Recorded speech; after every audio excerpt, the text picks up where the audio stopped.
Ah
ధరణి ప్రచురింప ఏర్పరచుకోంటివే.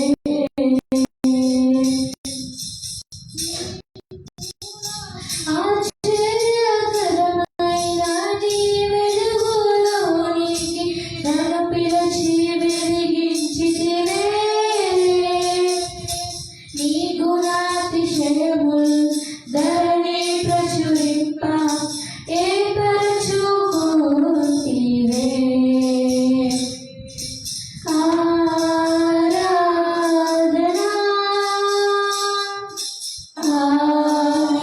ఆరాధనా ఆరాధనా ఆరాధనా. ప్రియ యేసు ప్రభునకే, నా యేసు ప్రభునకే మహిమ నీకే ప్రభు, ఘనత నీకే ప్రభు. స్తుతియు మహిమ ఘనతయు ప్రభావము నీకే ప్రభు. ఆరాధనా ఆరాధనా ఆరాధనా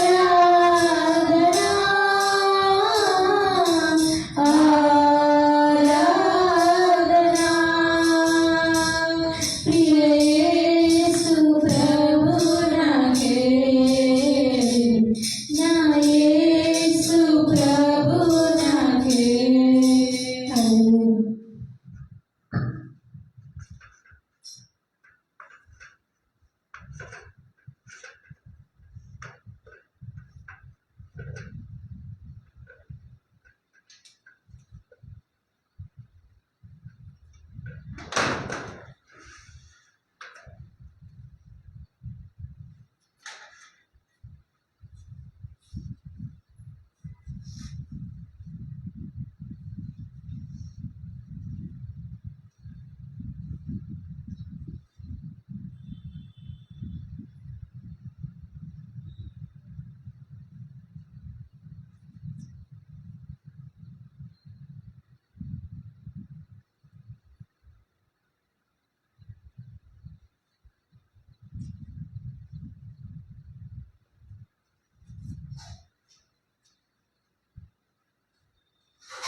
కన్నదలరే చేర్చునాడు నన్ను చేర్చునా ప్రియుడు. కన్నదలరే చేర్చునాడు నన్ను చేర్చునా ప్రియుడు. హల్లెలూయా హల్లెలూయా హల్లెలూయా హల్లెలూయా హల్లెలూయా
దేవునికి మహిమ కలుగును గాక.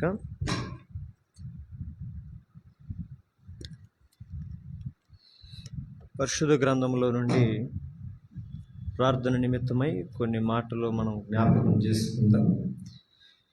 యాకోబు రాసినటువంటి పత్రిక 5వ అధ్యాయము 13వ వచనం నుంచి 18వ వచనం వరకు చదువుకుందాం. యాకోబు రాసిన పత్రిక 5వ అధ్యాయము 13 నుంచి 18 వరకు.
చాలు. దేవుడి వాక్యమును ఆశీర్వదించి దీవించినట్లు చిన్న ప్రార్థన చేసుకుందాం. మమ్మల్ని మిక్కిలిగా ప్రేమించిన మా ప్రియ పరలోకమున్న మా తండ్రి, కృప కనికరము కలిగిన మా దేవ, మీ పరిశుద్ధమైన మీ నామాన్ని పొందనాలు. ఆదివారం మీ ఆలయములో ప్రకటించిన మేరకు శుక్రవారం మీ సన్నిధిలో ఉపవాసము అయిన తండ్రి దేవా, నాయన సంఘ క్షేమ నిమిత్తమై, సంఘంలోని కుటుంబాల యొక్క నాయన క్షేమము నిమిత్తమై, సంఘం యొక్క నాయన తండ్రి విస్తరణ విషయమై, అభివృద్ధి నిమిత్తమై ప్రార్థించుకునైనా నీ పాదములను ఆశ్రయించి నీ ప్రజలను మమ్మల్ని మీరు జ్ఞాపకం చేసుకునండి తండ్రి. నీ అందుకు వచ్చిన నీ ప్రజలైన మమ్మల్ని మీరు చూసి నాయన మా యందు మీ కనికరం నుంచి మా ప్రార్థన ముందుగా నాయన మా దోషములు, మా అపరాధములు, మా పాపములు,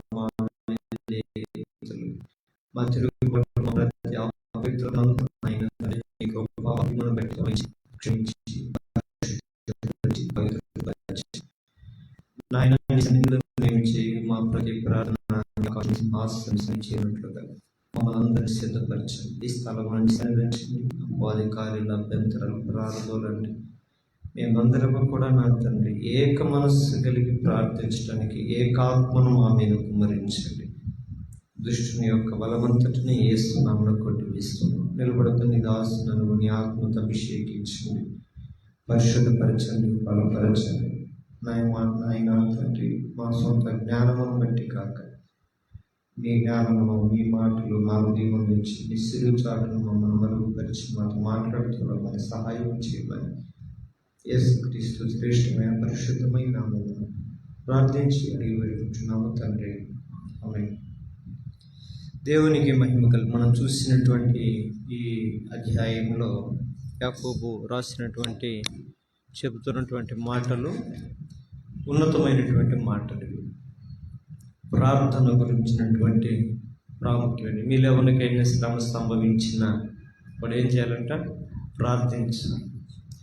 శ్రమ ఉన్నప్పుడు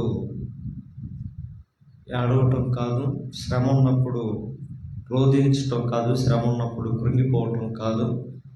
శ్రమలో ఒక క్రైస్తవుడికి దేవుడు ఇచ్చినటువంటి ఒక ఉన్నతమైనటువంటి ఒక వాగ్దానం విధానం ఉందనంటది ప్రార్థన. చాలామందికి ఈ లోకంలో శ్రమలు కలిగినప్పుడు చెదిరిపోతారు. మనమైతే క్రైస్తవులైతే శ్రమ కలిగినప్పుడు క్రీస్తు దగ్గరకు సమకూర్చబడతారు. ఈ దినమున ఈ ఉదయకాల సమయంలో దేవుడు మనకిచ్చినటువంటి ఈ అవకాశం ఇదే. ఒకవేళ బహుశా మన జీవితంలో చెప్పుకోదగినటువంటి గొప్ప శ్రమలు లేకపోవచ్చు, కానీ శ్రమలని మాత్రం జీవితంలో ప్రతి ఒక్కరికి ఉండే ఉంటాయి. అంతే అంటారు పెద్దలు, ఏ చెట్టుకి ఆ గాలి అని. ఏనుగు కష్టం ఏనుగుకు ఉంటుంది, చీమ కష్టం క్షేమం. శ్రమ లేని వారు మనుషులు కాదు. శ్రమ పడకుండా మనిషి ఎప్పుడు ప్రయోజకుడు కూడా కాలేడు. శ్రమ మేలుకే అని పరిశుద్ధ గ్రంథం సెలవిస్తుంది. ఎప్పుడు శ్రమ మేలవుతుంది అంటే శ్రమ కలిగినప్పుడు, ప్రార్థించినప్పుడు మన జీవితాల్లో మేలు కలుగుతుంది. దేవునికి స్తోత్రం. నా ప్రియమైన దేవుని బిడ్డలారా, ఈ కాల సమయంలో ఉపవాస ప్రార్థన నిమిత్తమై చేరవచ్చిన మనం పరిశుద్ధ గ్రంథంలో నుండి కొంతమందిని మనం జ్ఞాపకం చేసుకుంటే, గొప్ప భక్తులు జ్ఞాపకం చేసుకుంటే, ఏలీయా యొక్క మాట ఈ యాకోబు మనకి తెలియజేస్తున్నాడు. ఏం తెలియజేస్తున్నాడు ఏలియా గురించి అంటే, ఏలియా మనలాంటి మానవ స్వభావం కలిగిన మనుషుడే, కానీ వర్షంపకుండా నిమిత్తము ఆసక్తితో ప్రార్థన చేస్తున్నాడంట. ఏం చేశాడంటమ్మా? ఆసక్తితో ప్రార్థన చేశాడు. మనం ప్రార్థన చేస్తాం కానీ ఏముండదు మన ప్రార్థనలో ఆసక్తి ఉండదు.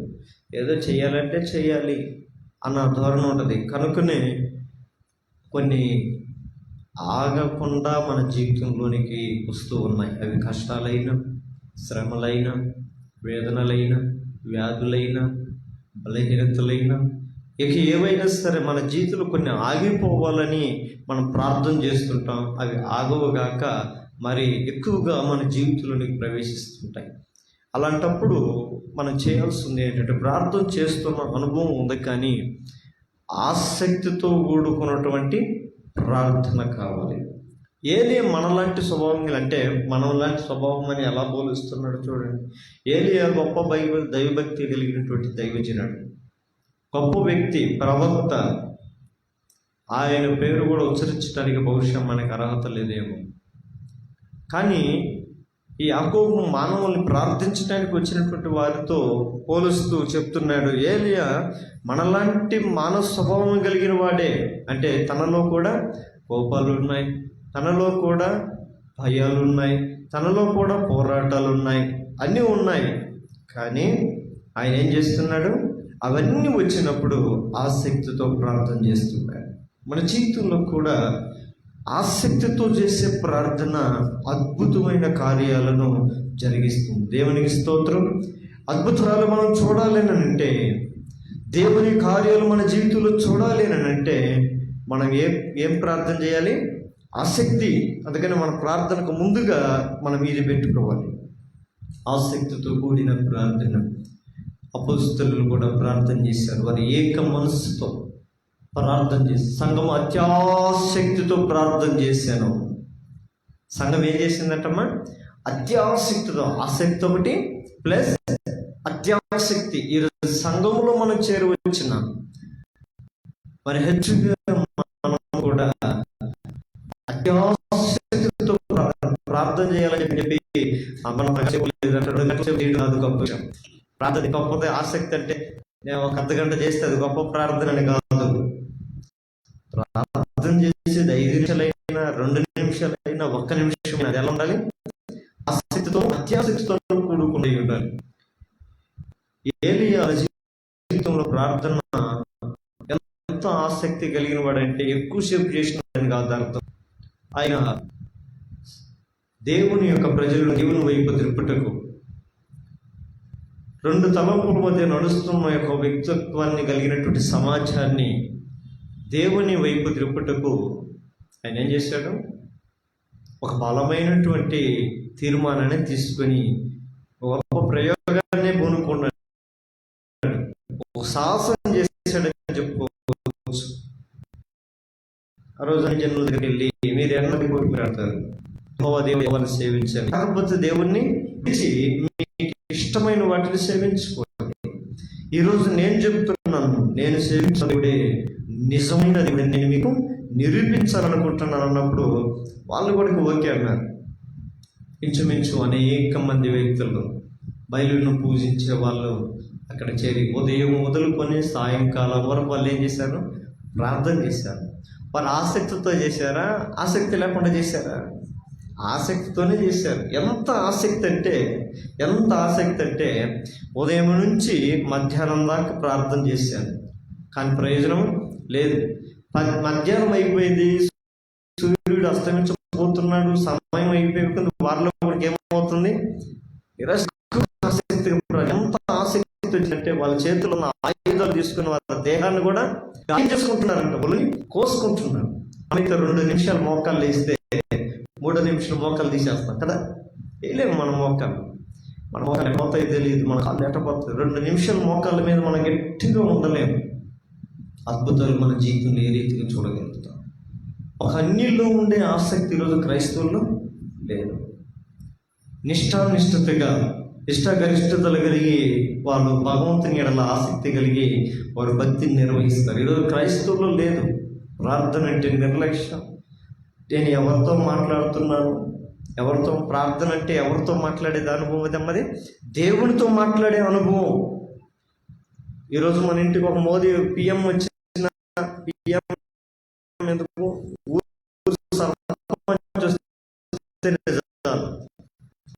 మనం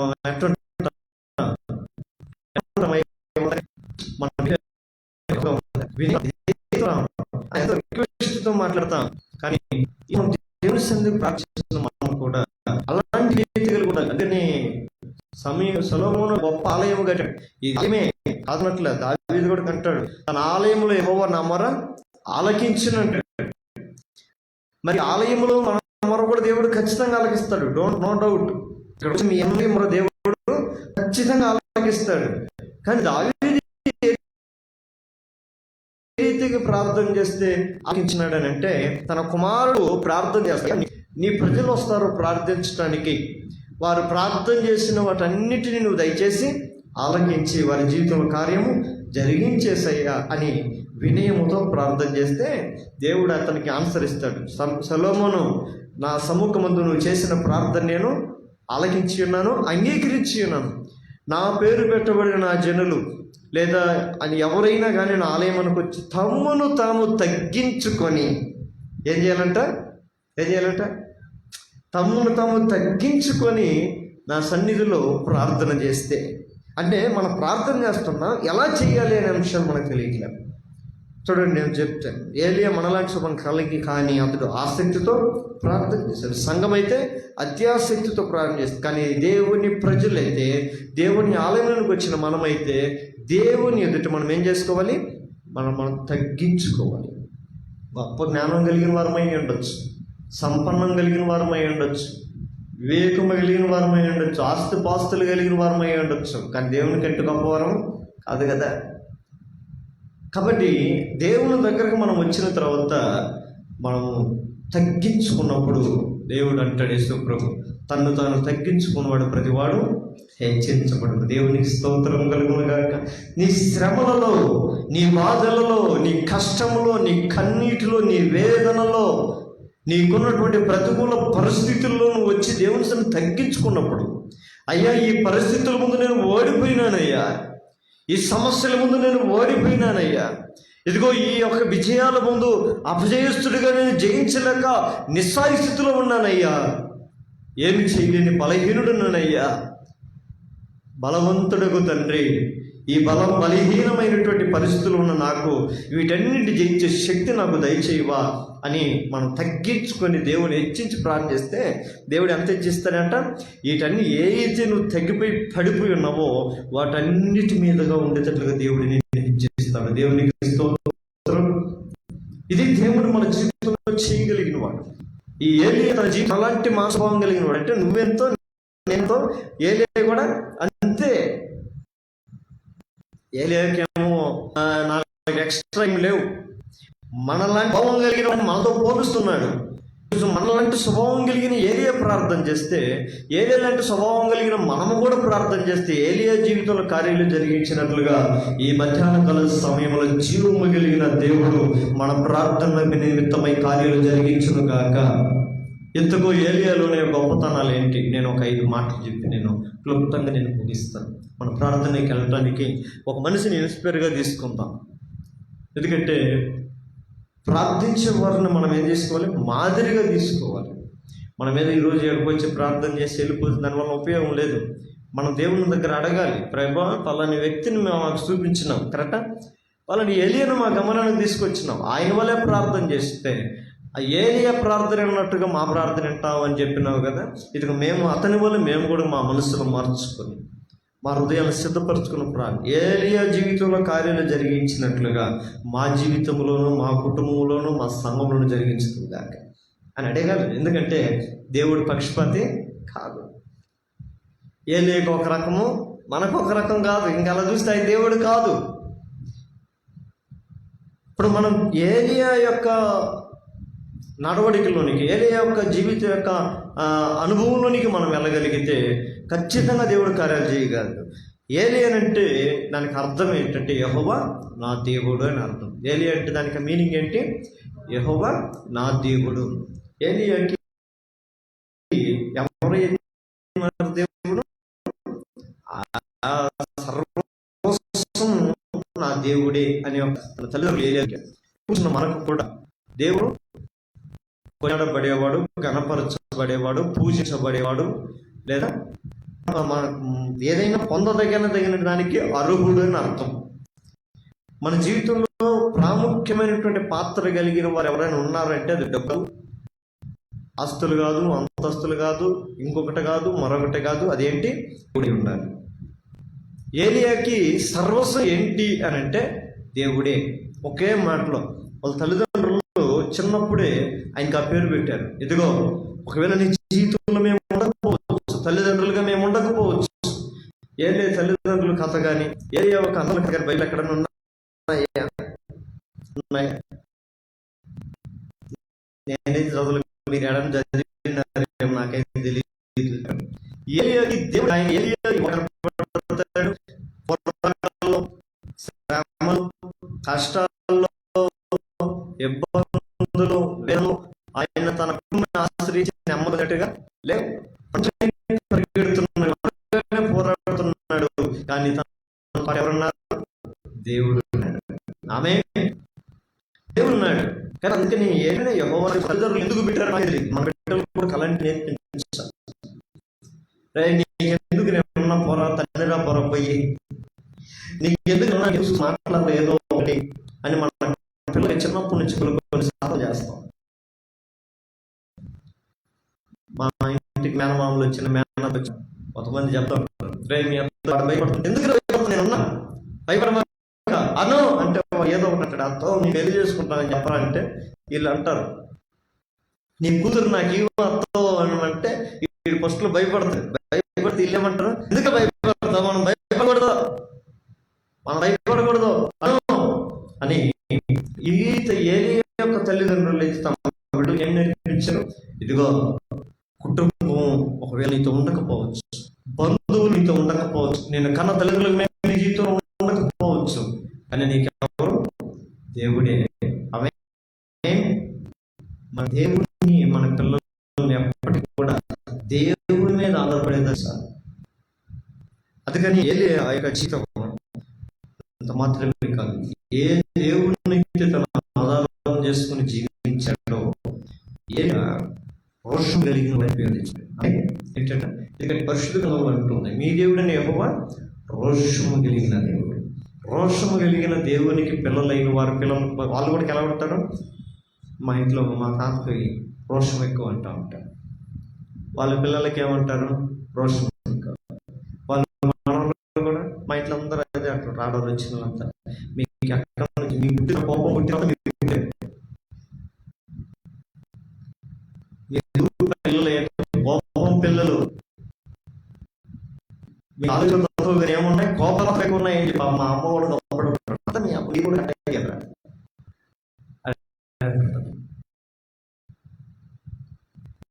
అయితే మనం కలిగి ఉండవలసింది ఏంటి? నిజంగా రోషం. ఆ ఇంట్లో మనం కూడా ఎలా ఉండాలి? రోషం కలిగిన, ఎందులో? భక్తిలో,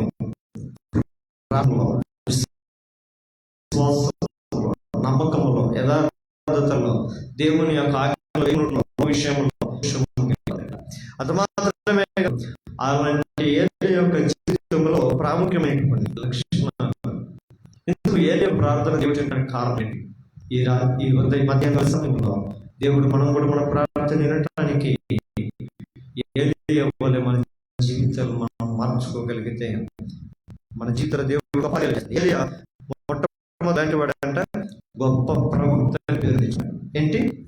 ఏంటయ్యా?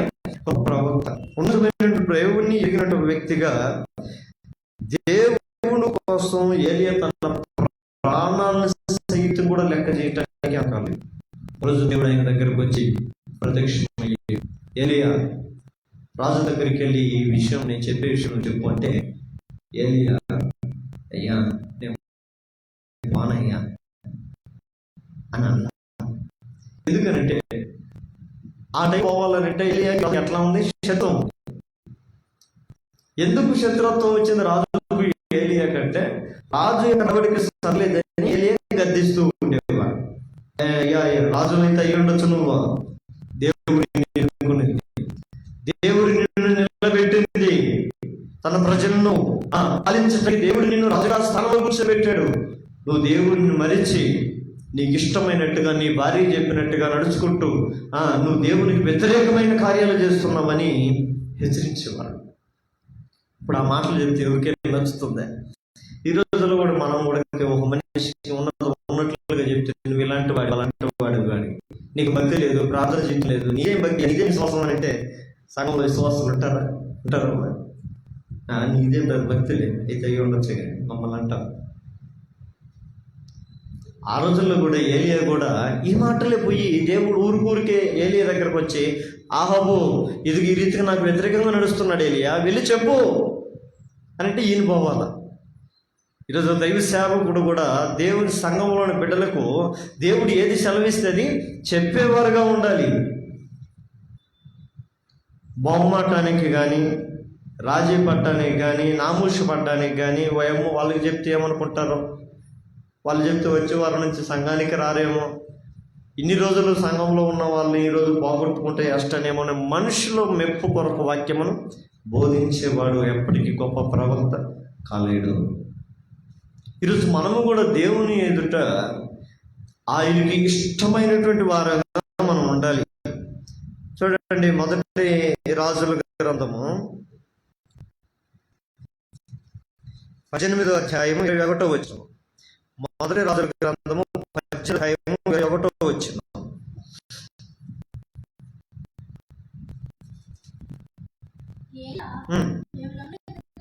దగ్గరకు వచ్చి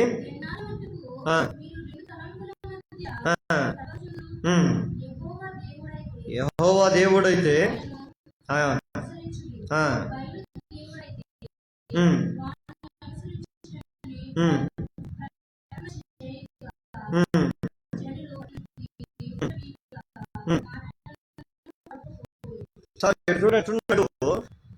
ప్రజలను ఉద్దేశించి ఈయన దేవుడి పక్షమును నిలబడటమే కాదు, అదే విధంగా ప్రజలందరూ కూడా దేవుని పక్షం నిలబడి పలుకుతున్నాడు. ఎంత గొప్ప వ్యక్తి అండి ఇది! ఈరోజు మనము దైవభక్తిలో ఉంటూ, మనము ఆత్మీయతలో ఉంటూ, మనము విశ్వాసములో ఉంటూ, ఇతరులను కూడా అదే విశ్వాసంలో ఉండేటట్లుగా మనం ఇతరులను కొనుగొలిపే వారుగా నడిపించే వారుగా ఉండాలి. అందుకని దేవుని యొక్క కోసం తన ప్రాణాలను తెగించి ధైర్యంగా రాజు ఎదుట నిలబడ్డాడు. ఎవరు? ఏలియా. ఈరోజు ఈ లోకానికి అధిపతి సాతాను. మనం దేవుని పక్షమున ఈ లోకాధికారి అపవాది ఎదుట మనం కూడా ఏలియా వలె ధైర్యంగా నిలబడగలిగితేనే మనము నిజమైనటువంటి బిడ్డలము, దేవుని బిడ్డలము అని పిలువబడతాం. దేవుని ప్రజలమని, దేవుని ప్రవక్త అని అంటే దేవుని యొక్క వక్త అంటే దేవుని నోట నుంచి పలికే మాటలు పలికేవాడు, లేదా దేవుని యొక్క దైవజనుడు అంటే దేవుని యొక్క జనుడు అనే దైవజనులు అని అంటారు. మనందరం కూడా దేవుని యొక్క బిడ్డలమే కదా. మనం దేవునికి నిజమైన బిడ్డలుగా ఎప్పుడు మనం నిలబడగలుగుతాం అని అంటే, ఈ లోకానికి మనం రాజీ పడితే దేవుని బిడ్డలకు ఎప్పుడు మనం నిలబడలేం. అందుకని ఎప్పుడు కూడా దేవుని యొక్క పిలుపు అంటే లోకానికి వ్యతిరేకంగా ఉంటుంది, లోకంలో నడిచేటట్టుగా కాదు. నీళ్ళ మీద నడవటం సాధ్యమేనా? అది ఏమన్నాడు? నడిచిరా అన్నాడు. ఎప్పుడైనా క్రైస్తుని యొక్క నడవడిక, దేవుడితో నడిచే విధానం లోకంతో అనుగుణంగా ఉండదు, భిన్నంగా ఉంటుంది, ప్రత్యేకంగా ఉంటుంది, ప్రతికూలంగా ఉంటుంది. కాబట్టి మనము కూడా దేవుని కొరకు ఒక ధైర్యంగా మనం నిలబడాలి. అందుకని క్రీస్తు గురించి సర్వ కవచాలను ధరించుకున్నాడంట. ఏంటవి? విశ్వాసం, ఇక రక్షణ అని శిరస్త్రాలు, వాక్యం అనే కట్టుము, సిద్ధ మనసును జోడి, ఇవన్నీ మనం ధరించుకొని సత్యం అనే దంటి మనము కట్టుకొని క్రీస్తు కొరకు మనము ఈ లోకంలో అపవాది ఎదుట మనం నిలబడాలి. ఏలియా రాజు ఎదుట ఏ రీతిగా ధైర్యంగా నిలబడ్డాడో మనం కూడా దేవుని ఎదుట దేవుని పక్షమున ఈ లోకంలో మనం నిలబడాలి. నిలబడటమే కాదు, ఆయన ఇతరులను కూడా దేవునితో పాటు నిలబడేటట్లుగా మనము ప్రేరేపించేవారుగా ఉండాలి. కాబట్టి ఒక నిజమైనటువంటి ప్రవక్త, గొప్ప ప్రవక్త అని పేరు తెచ్చుకోవటానికి ఇవి ఆనవాలు. ఈరోజు గొప్ప భక్తులుగా, గొప్ప దేవుని బిడ్డలుగా మనం పరిగణించబడాలంటే మన ప్రాణాలను మనం కాపాడుకోవటానికి, లేదా మన సుఖభోగాల నిమిత్తము మన దేవునికి దూరంగా ఉండేవారుగా కాక ప్రతి విషయంలో కూడా దేవునికి అనుగుణంగా దేవుడు చెప్పింది చేసేటట్లుగా, దేవుని కొరకు నిలిచేటట్లుగా మనం ముందుగాక దేవుని పక్షమున మనం నిలిస్తే ఆయన మన పక్షమున నిలుస్తాడు. అందుకని ఆయన కొరకు మనం నిలబడగలిగితే దేవుడు అంట మన కొరకు పోరాటమే చేస్తాడంట. దేవునికి స్తోత్రం. మనం నిలబడితే చాలు. అందుకని బైబిల్ అంటే మీరు ఊరుకునే నిలుచుండి చూడుడి. మీరు పరిగెత్తి ఫైట్ చేయమనిట్లే, మీరు ఊరుకునే నిలుచుండి చూడుడి. యెహోవా మీ మధ్య జరిగించు కార్యమును ఊరుకునే నిలుచుండి చూడుడి.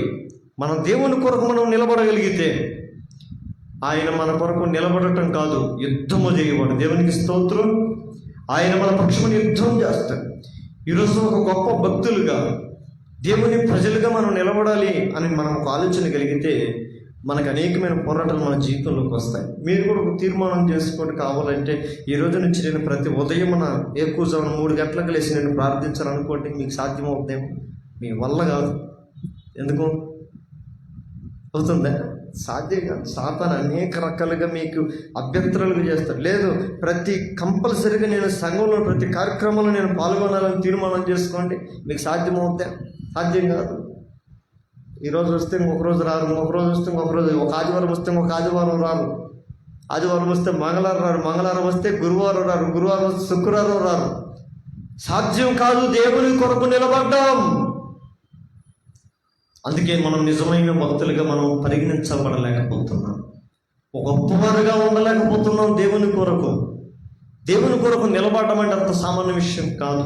అందుకని బైబిల్ అంటుంది, నిలుచుంటూ ప్రతివాడు తను పడిపోకుండా జాగ్రత్తగా చూసుకోవాలి. మనం అంటాం, దేవా నువ్వే చూసుకో, నువ్వే నడిపించుకో, నువ్వే సాయం చేయాలి. అది కాదు, తప్పు. అది నిలబెట్టడం దేవుని పని, నిలబడి నడవటం మన రెస్పాన్సిబిలిటీ మనకుంటాయి కొన్ని కదా.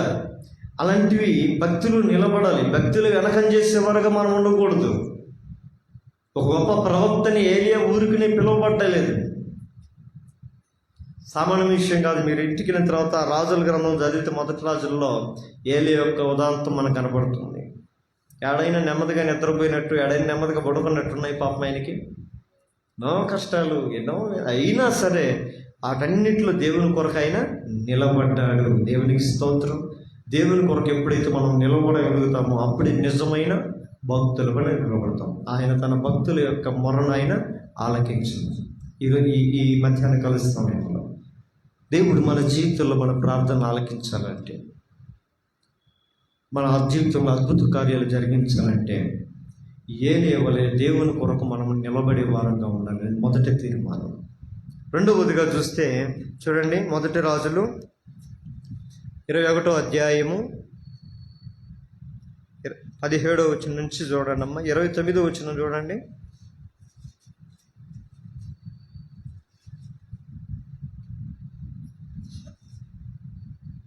29వ వచనం, 21వ అధ్యాయం 29, మొదటి రాజులు 21వ అధ్యాయం 29వ వచనం.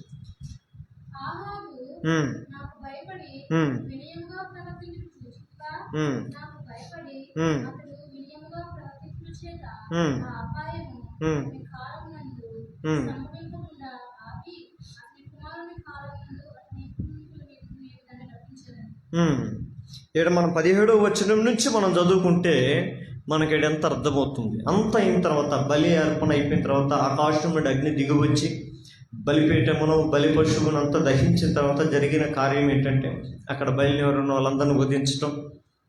ఆ పరిస్థితి చూసి ఆహాబు గుర్రం ఎక్కి వెళ్ళిపోవటం. మళ్ళంతరగా దేవుడు ఏలియాకు ప్రత్యక్షమై ఆహాబును ముందుగానే పరిగెత్తుకొని వెళ్ళి దర్శించి ఈ రీతిగా మాట్లాడు అని చెప్పటం.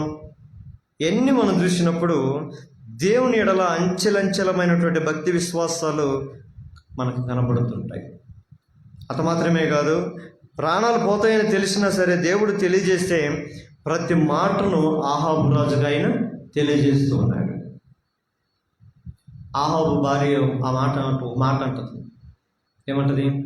ఈరోజు ఆ చచ్చిపోయిన బయలు ప్రవక్తలలో ఏలియా మొక్కడం వల్లే చావకపోతే నా పేరు మార్చుకుంటానని చెప్పి శబ్దం చేస్తుంది. కానీ దేవుడు ఏమిటికి వచ్చి వాళ్ళ దగ్గరికి ఇవ్వమంటాడు. ఆమె ఏమంటది? ఏలియా కనపడితే చంపేస్తానని అంటుంది. ఈయన దేవుడేమో అంత అయిపోయింది, ఇంక మళ్ళీ ఇల్లు వాళ్ళనే దర్శించని చెప్తాడు. కానీ తన ప్రాణమును కూడా తెగించి వెళ్ళి రాజు ఎదుటి నిలబడేవాడు. అంత మాత్రమే కాదు, మారు మాట మాట్లాడకుండా ఇదిగో పలాని ప్రాంతానికి వెళ్ళి పలాని దేశానికి వెళ్ళి ఒక పూట కూడా తిండికి లేని ఒక విధవరాల ఇంట్లో పోయి ఉండమంటే పోయి ఉండేవాడు. ఎంత ఎంత కార్యాలు చూసి ఎన్ని చూస్తే అర్థమవుతుంది. దేన్ని బట్టి అంటే రెండవదిగా భక్తి కలిగిన వాడే కాదు, గొప్ప ప్రవక్తే కాదు, రెండవదిగా ఏలియా దేవునికి ఏమై ఉన్నాడు? విధేయుడై ఉన్నాడు. ఆమె విధేయుడైనాడు. విధేయత అంటే ఏంటి? విధేయత అంటే ఏంటి? విధేయత అంటే ఏంటంటే లోబట్టం. ఏది చెప్పినా నాకు కాదు, నా వల్ల కాదు, అది కాదు, ఇది కాదు. కొంతమందికి ఏదైనా పనులు చెప్తే నేను చేయను అనేది విధేయత కాదు, అవిధేయత అంటారు దాన్ని. దేవుడు ఏది చెప్పినా సరే దానికి లోబడటమే విధేయత. ఏలియా దగ్గరకు దేవుడు వచ్చి ఏం చెప్పినా సరే అది చేసేవాడు మాత్రమే కాదు, ఆచరించేవాడు. ఒకరోజు వెళ్ళి ఒక ప్రాంతానికి వెళ్ళి సారేపోతే విధవరాల దగ్గరికి వెళ్ళి ఆమె దగ్గర ఉండంటే, అయ్యా విధవరాల దగ్గరికి ఎట్టబొమ్మంటావు, నన్ను భర్త లేదామి లోకం నన్ను ఏమనుకుంటుంది అని దేవునితో వాదించాడా?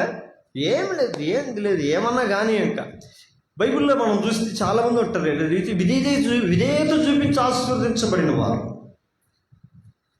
మొట్టమొదటిగా నోవాహు దగ్గరికి వచ్చి దేవుడు చెప్తాడు, నీ రక్షణ కొరకు ఓడను సిద్ధం చేసుకుంటే ఎందుకయ్యా, దేనికయ్యా అని క్వశ్చన్లు లేవు. అసలు ఓడంటే నీకు తెలియదు. ఫస్ట్ ఆఫ్ ఆల్ అసలు ఓడంటే ఏంటయ్యా అని కూడా అడగల. సిద్ధిసారక మ్రాణంతో నీ కొరకు ఓడను సిద్ధం చేసుకో అంటే ఎందుకయ్యా అని అడగల. దేవుడు చెప్పేసినాడు, చెయ్యాలా నా బాధ్యత, అంతే. జనాలు వచ్చి అడుగుతూ ఉన్నారు ఆయన్ని, అయ్యా ఎందుకయ్యా పొద్దున్నేసి అడుగులో పోయి చెట్లు నరుగుతున్నామంటే ఏమో నాకు తెలియదు, దేవుడు చెప్పాడు అన్నాడు. జనాలకు చూసేవాళ్ళకి ఎలా ఉంటుంది? అది వెర్రితనంగా ఉంటుంది. కానీ ఇది మాత్రం దేవునికి ఎట్లా ఉంది? విధేయతగా ఉంది. రెండోది అబ్రహాం దగ్గరకు వచ్చి కూడా దేవుడు అంటాడు, ఇదిగో నేను చూపించే దేశానికి నీవు వెళ్ళు అంటే వెంటనే మరోమాట మాట్లాడకుండా ఎక్కడికి వెళ్ళాలయ్యా, ఎప్పుడు వెళ్ళాలయ్యా, ఈరోజు కాదయ్యా రేపు వెళ్తానయ్యా, 2 రోజులాగా వెళ్తానయ్యా అని అన్నాడు. అది అంటాడు 12 వెంటనే దేవుడు ఎప్పుడైతే మాట్లాడాడో అప్పుడే వెంటనే. అంటే 2 రోజులాగి లేక 4 రోజులాగి స్పందించింది అది విధేయత అనరు. ఎప్పుడైతే దేవుడు మనతో మాట్లాడతాడో అప్పుడే మనం దానికి ఇమ్మీడియట్లీగా రెస్పాన్స్ కావాలి. దాన్నే విధేయత అని అంటాం. అటు విధేయత ఇతనిలో ఉంది. ఆ సారేపతికి వెళ్ళయ్యా అంటే, అయ్యా ఆమె తిండి లేనిది, ఆమె తినడానికి గది లేనిది, ఆమె దగ్గరికి పోయి ఉండమంటాం ఏంటి అని ఏం మాట్లాడాలి. విధేయత కలిగినటువంటి వాడు. ఈ రీతిగా బైబిల్లో చూసుకుంటే చాలామంది శిశువులు కూడా చేపలు పడుతున్న వాళ్ళ దగ్గరికి వెళ్ళి నన్ను వెంబడించిందంటే వాళ్ళు ఏం చేశారు? తమ వలలను తమ పడవలను విడిచిపెట్టి తమకు కలిగిన సమస్తమును విడిచిపెట్టి దేవుణ్ణి వెంబడించినారు. ఏం దానివల్ల ప్రయోజనాలు ఏంటి? అసలు భూలోకమును తలకిందులు చేయవారు. అయితే ఒకప్పుడు పిలువబడేటప్పుడు వీళ్ళు ఎలా కనపడ్డారు లోకానికి? పామరులు, విద్య లేనివారు, జ్ఞానం లేనివారు, తెలివి లేనివారు, ప్రయోజనం లేనివారు, ఈ రీతిగా లోకానికి కనబడేవారు. కానీ ఎప్పుడైతే దేవునికి విధేయత చూపించినారో లోకాన్ని కూడా తలకిందులు చేసినట్లుగా దేవుడు ఇశ్రాయేలు 12 గోత్రములకు తీర్పు తీర్చే ఆధిక్యతను దేవుడు వారికి దయచేసినాడు. దేవునికి స్తోత్రం. మనము కూడా దేవునికి విధేయత చూపించగలిగితే ఎవరైతే తనకు విధేయులు అవుతారో దేవుడు వారికి కృప చూపిస్తాడు. ఆమె కరుణ చూపిస్తాడు. అద్భుత కరుణ వారి జీవితంలో జరిగిస్తాడు. మన జీవితంలో దేవుడు దేనిని బట్టి కార్యాలు జరిగిస్తాడు అంటే విధేయతను బట్టి. ఈ విధేయత మనకు కావాలి. దేవుడు ఏదైతే మనతో మాట్లాడుతున్నాడో, ఏదైతే సూచిస్తున్నాడో, ఏదైతే కోరుకుంటున్నాడో, ఏదైతే మన నుంచి ఆశిస్తున్నాడో అది దేవునికి చేయటమే విధేయత. అటు కలిగిన వారంగా మనం చేస్తే, మనం కూడా ప్రార్థన చేస్తే ఖచ్చితంగా దేవుడు మన ప్రార్థన వింటాడు. ఆమె మూడవదిగా చూస్తే అదే 1 రాజులు 17వ అధ్యాయము 1వ వచనం నుంచి 15వ వచనాలు దాకుంటే అంతవరకు చదవని అవసరం లేదు. 15వ వచనం చదవండి అమ్మా. 1 రాజులు 17వ అధ్యాయము.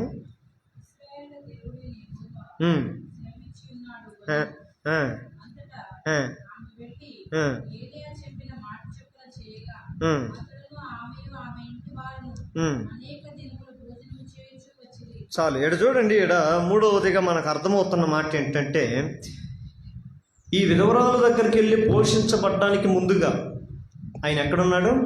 కేరేతు అనే వాగు దగ్గర జీవించేవాడు. కేరేతు వాగు దగ్గర ఆయన తినటానికి ఆహారం ఎలా వచ్చేది తెలుసు కదా మీకు అందరు? కాకులు తీసుకోవచ్చు. ఏం తీసుకొని వచ్చాయి కాకులు? రొట్టె, మాంసం అంట. కరువులో దేశమంతా అలమటించిపోతున్నారు ఆహారం లేక, కరువుతో. అయితే ఈయన పోషించబడ్డానికి దేవుడు కేరేతు యొక్క వాగు దగ్గర పెట్టాడు. కొన్ని రోజులు ఆయన తీసుకొని వస్తున్నాయి కాకులు, మాంసం, ఒక రొట్టె. తినేది కాకు అంటే ఎన్ని రెట్లు తెచ్చాయో తెలియదు, అవన్నీ తిని మిగిలితే తెచ్చాయేమో తెలియదు. కానీ ఆ వాగు తెచ్చిని తిని ఆ ఎదుటి పారుతున్న వాగులో నీరు తాగి జీవించేవాడు. అంటే ఉన్న దాంట్లోనే తృప్తి కలిగి ఉండేవాడుగా ఆయన జీవిస్తున్నాడు. ఉన్న దాంట్లోనే జీవించాడు. కోరుకోలు ఎక్కువగా.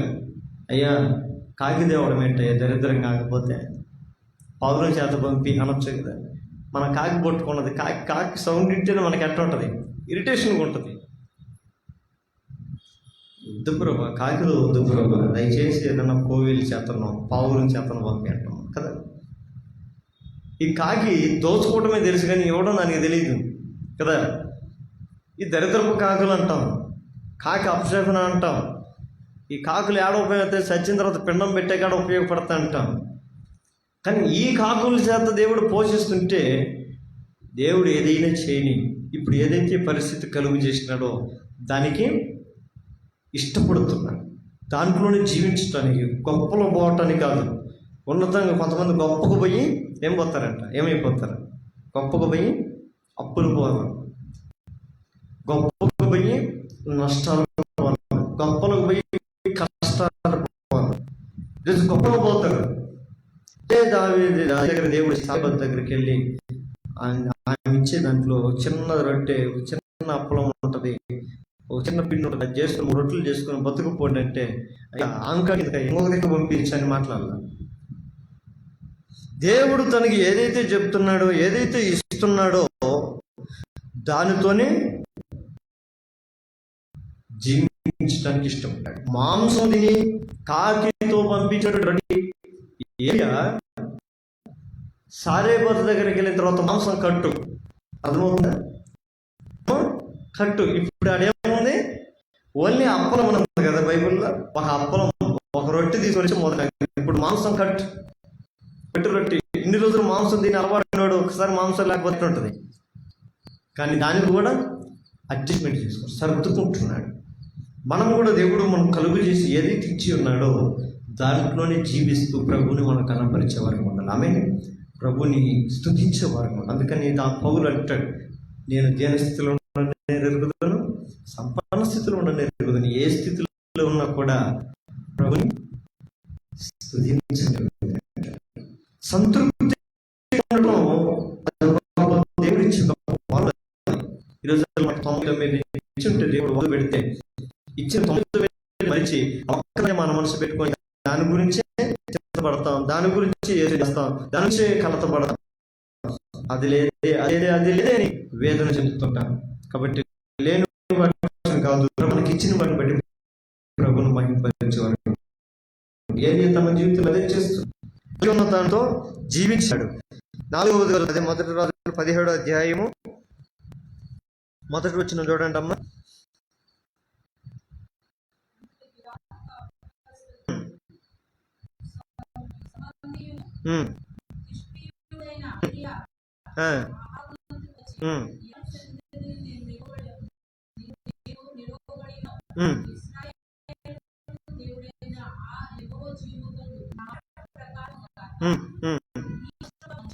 మంచైనను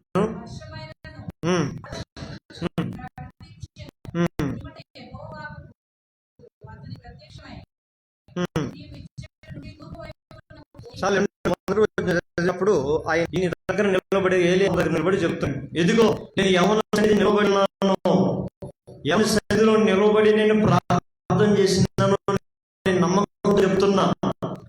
ఈ ఊరిలో, ఈ దేశంలో మంచైనా వర్షమైన ఏదైనా కూడా కురవనే కురవదు, పడనే పడదు.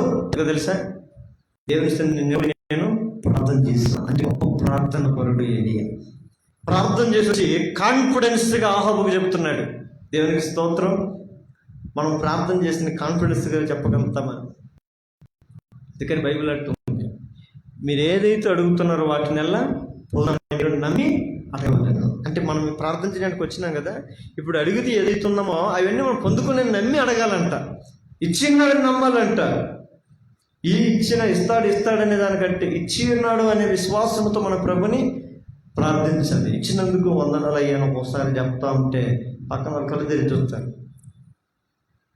కానీ మనం సిగ్గుపడాల్సిన, దేవుడు ఇచ్చి ఉన్నాడని నమ్మాలి. అందుకని ఏది గొప్ప ప్రార్థన పరుడు అనే దానికి ఇది నిదర్శనం. ఇదే ఆయన వర్షం పంపకూడదని ప్రార్థన చేస్తే 3.5 సంవత్సరం వర్షము లేనే లేదు. అది కాన్ఫిడెన్స్ ఇల్లు చెప్తున్నాడు.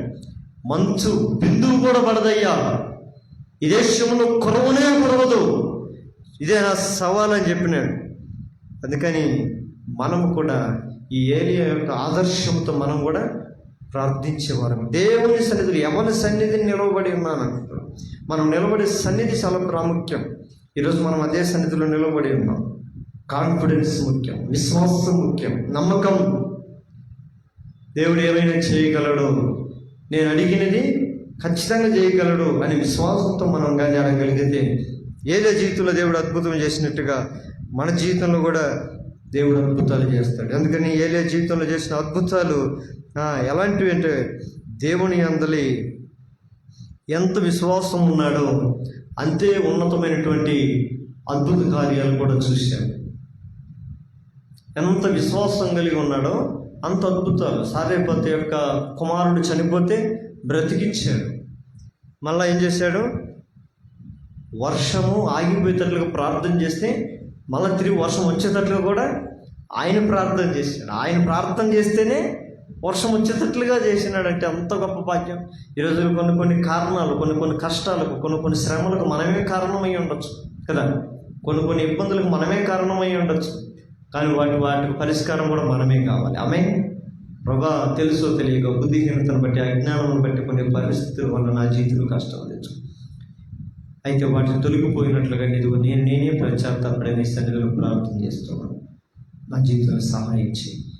ఏదో జీవితంలో జరిగించినట్లుగా ఆకాశము నుండి అగ్ని దిగివచ్చి బలి పశువును దహించేటట్లుగా తన ప్రార్థన చేస్తూ అద్భుతం జరిగించాను. ఈ మధ్యాహ్న కాల నీ సన్నిధిలో ప్రార్థన చేయడానికి నేను సిద్ధపడతాను. మనం పౌలు మూసుకుందాం, కళ్ళు మూసుకొని ప్రార్థనకి వెళ్తాం. ఏలియా మనలాంటి స్వభావం కలిగిన వాడే, కానీ ఆసక్తితో ప్రార్థన చేస్తే 3.5 సంవత్సరం వర్షం కురవలేదు. తిరిగి ఆసక్తితో ప్రార్థన చేస్తే వర్షం కురిసింది, భూమి తన ఫలం వచ్చింది. నా ప్రియమైన దేవుడే గారు, ఇంతకు ఏలియాలో గొప్ప లక్షణాలు ఏంటి? ఎందుకు ఆకాశమందులే దేవుడు ఏలియా ప్రార్థించాడు? మొదటిగా ఏలియా గొప్ప ప్రవక్తగా, అనగా గొప్ప భక్తి కలిగిన వాడిగా జీవిస్తున్నాడు. మన భక్తి ఎలా ఉంది? ఎండకు ఆరిపోయి ఆవిరి లాంటిదా, అస్తమించే సూర్యుడు లాంటిదా? అలాంటి భక్తిగా ఉండకూడదు. కొవ్వొత్తి వలె కరిగిపోయి, కాంతినిచ్చి కరిగిపోయి కొవ్వొత్తి వలె మన భక్తి ఉందా? త్రాసు మీద తోలు వలె మన భక్తి ఉందా? ఆ భక్తి ద్వారా మనం ఏమి సాధించలేము, ఏమి పొందలేము. ఏలియా గొప్ప ప్రవక్తని పేరు తెచ్చుకున్నాడు. ప్రేమ దేవుని గొప్ప వారి భక్తి శక్తి కలిగి అందుకని విశ్వాసమైన ప్రార్థన శక్తి కలిగినని యాకోబు 10:17 ఈరోజు మన ప్రార్థన శక్తివంతమైన కలిగి ఉండాలంటే మనం గొప్ప భక్తి కలిగి, ఒకవేళ భక్తిలో బలహీనత ఉందేమో తండ్రి తీసి, నేను మిగిలిన కాలము నేను నీ చేత నేను బలపరచబడలేనయ్యా, నన్ను బలపరచు, నన్ను బలపరచేసయ్యా నువ్వు ప్రార్థించు. ఎందుకంటే పౌలు అంటాడు, నన్ను బలపరచువని అందే నేను సమస్తమును చేయగలను. తండ్రి, నేను బలహీనుడను ఒప్పుకుంటున్నాను. నేను బలవంతుడును కావాలంటే నీ బలము నాకు అవసరం. నువ్వు బలపరిస్తేనే నేను బలపరచగలుగుతాను. ఏలియాను బలపరిచినట్లుగా నన్ను బలపరిచి, ఆ బలము పొందుకుని నేను లోకములో ఎక్కడ బలహీనుడును కాక గొప్ప బిడ్డగా, గొప్ప భక్తి కలిగిన వాడుగా, గొప్ప నాయన తండ్రి సన్నిధిలో నిలబడే భాగ్యము కలిగి జీవించినట్లుగా నాకు సహాయము దయచేయండి. అంత మాత్రమే కాదు, ఏలియా దేవునికి విధేయుడు అయ్యాడు. మనం దేవునికి విధేయత చూపించాలి. ఆయన మాటలకు, ఆయన ఆజ్ఞలకు, ఆయన కట్టడలకు, ఆయన శాస్త్రాలకు, ఆయన చిత్తానికి, ఆయన ఉద్దేశానికి మనం విధేయత చూపించాలి. ఆయన ఉద్దేశాలు మనకు ఒక్కోసారి మనకు అనుకూలంగా ఉంటాయి, ప్రతికూలంగా ఉంటాయి. అయినా సరే తల ఉంచాలి. ఏలియా ఆ రీతిగా తల ఉంచి దేవునికి విధేయత చూపించి దేవుని కొరకు నిలబడ్డాడు. మూడవదిగా ఉన్నదానిలో జీవించాడు. ఈరోజు మనకి ఏమి ఇచ్చినాడో మొదటగా దాన్ని బట్టి మన దేవుని స్తుతులు చెల్లించాలి. అయ్యా, నాకు ఇచ్చిన జీవితాన్ని బట్టి నీకు వందనాలు, నాకు ఇచ్చిన ఈ కుటుంబాన్ని బట్టి నీకు వందనాలు, నాకు ఇచ్చిన ఈ భార్యను బట్టి నీకు వందనాలు, నాకు ఇచ్చిన ఈ భర్తను బట్టి నీకు వందనాలు, నాకు ఇచ్చిన ఈ బిడ్డలను బట్టి నీకు వందనాలు, తినటుకు మాకు ఈ సమయంలో ఇచ్చిన ఈ ఆహారం బట్టి నీకు వందనాలు. మనం తింటున్నది కొంతమంది దగ్గర లేకపోవచ్చు. ఒకవేళ బహుశా మనం తింటున్నది మనకి ఇష్టం లేకపోవచ్చు, కొంతమందికి అదే గొప్పది కావచ్చు. ఒక పూట గంజి మనకి తినటానికి మాకు సరైన తిండి లేదని పశ్చాత్తాపడుతూ బాధపడుతుంటాం. కానీ ఒక గంజి గ్లాస్ తాగితే చాలు మాకు అనుకునే జీవితాలు చాలామంది ఉంటాయి. కాబట్టి దేవుణ్ణి మనం ఎప్పుడైతే ఉన్న దాంట్లో మనం కలిగి జీవిస్తూ ఉంటామో దేవుడు గొప్ప దాంట్లో తిరిగి మనం నడిపిస్తాడు. మనకున్న పరిస్థితిని బట్టి మనం నిందించుకోకుండా, దేవుని నిందించకుండా, లేదా భర్తను నిందించకుండా, కుటుంబాన్ని నిందించకుండా, దేవుడు ఇచ్చినటువంటి వాటిని బట్టి మొదటిగా దేవుని స్తుతిని చెల్లిస్తూ ఆ విషయంలో ప్రభుత్వం మన సహవాసం కలిగిన వారమై ఉండాలి. నాలుగవదిగా గొప్ప ప్రార్థన పరుడు. ఈ ప్రార్థన ఎంత గొప్ప ప్రార్థన పరుడు అంటే, వర్షించకూడదని 3.5 సంవత్సరాలు ప్రార్థన చేస్తే 3.5 సంవత్సరం భూమి మీద మంచు బిందువు కూడా కురవలేదు. మరి మన ప్రార్థనలు ఎలా ఉన్నాయి? ఈ మధ్యాహ్న కాల సమయంలో ఏలియాను ఆదర్శంగా తీసుకుని మనం ప్రార్థన చేద్దాం. నేను కూడా గొప్ప భక్తి కలిగి వాడినై ఉంటానయ్యా, నేను కూడా ఒక విధేయత చూపిస్తానయ్యా, నేను కూడా ఉన్న దాంట్లో నాయన కలిగి జీవిస్తూ మిమ్మల్ని స్తుతిస్తానయ్యా, నేను కూడా ఏలియా వలె ఒక మంచి ప్రార్థన పరుడనే బ్రతుకుతానయ్యా.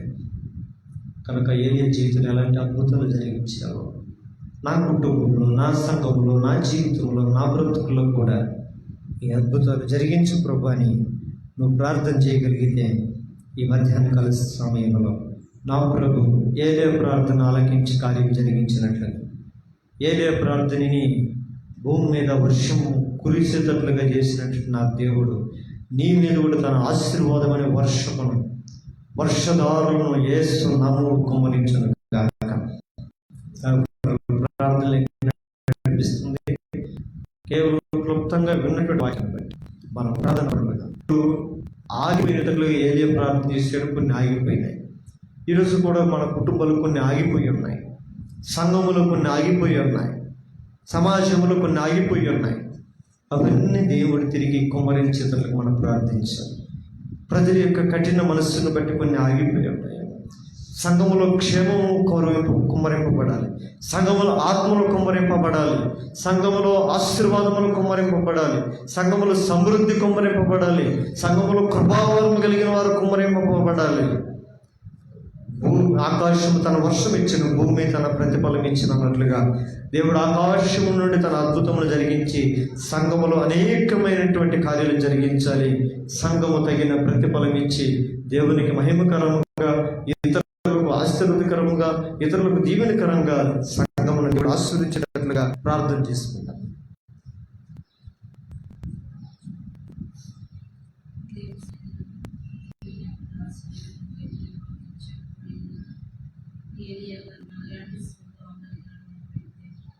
అయినప్పటికీ దేవుని సన్నిధిలో ఎంతో విశ్వాసం కలిగి విధేయతను చూపి దేవుని పట్ల ఆయన అనేకమైనటువంటి కార్యములను పొందుకునేటువంటి వాడిగా మనం చూస్తున్నాం. కాబట్టి సంఘం